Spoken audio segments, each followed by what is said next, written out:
Mas mabilis ko native. Oo. Nakita ko yung... Oo. Yung Ay, ang bilis. Hindi ko pa na-try yung Metabones talaga. Ang converter ko is yung Viltrox. Alam ko Metabones firmware update eh. Nakita ko, ang kinabit niya is refer ka ba sa native na native lens yung... Native lens, so miski luma, mga native, grabe. Ang bilis eh. Oh, miski nga yung 20, narinig mo yung mga motor niya na nagfo-focus. Bilis rin. Oh, Sony talaga, ang bilis eh. Bilis Canon, talaga. Sony. So, ang technical pala talaga ni itong camera to. Bakit? Parang yung pagiging micro four thirds pa lang yan, parang akala mo lugi, pero hindi. May advantage, may pros and cons rin.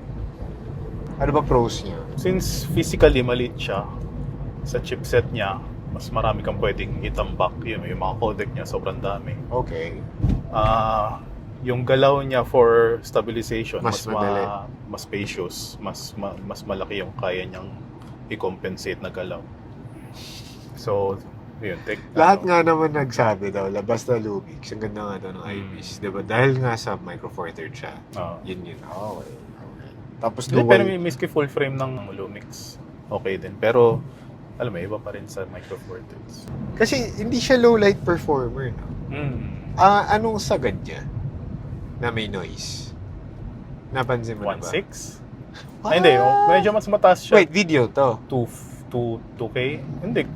Sa vlog, kasi iba yung pasok ng noise kapag Bilag. depende sa picture profile. Kung yung mga standard, makakapagtaas ka ng mga 4K siguro. Mga standard. Kasi hindi naman halata pa yung noise. May noise, pero hindi halata kasi nga mas contrasty siya. Ganun.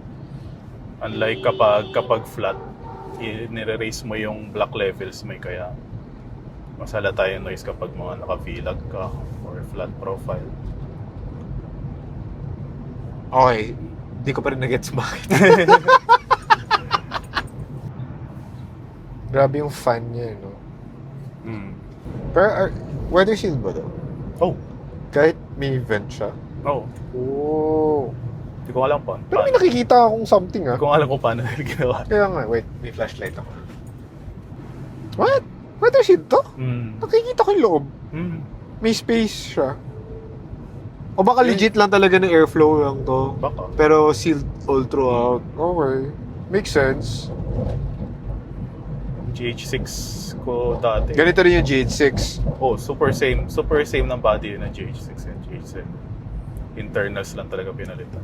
Actually, ano nga lang, yung autofocus nga lang yung pinaka-difference eh. Ang feeling na niya, legit ang feeling niya hindi na siya camera. Feeling na niya computer. Tangke, no?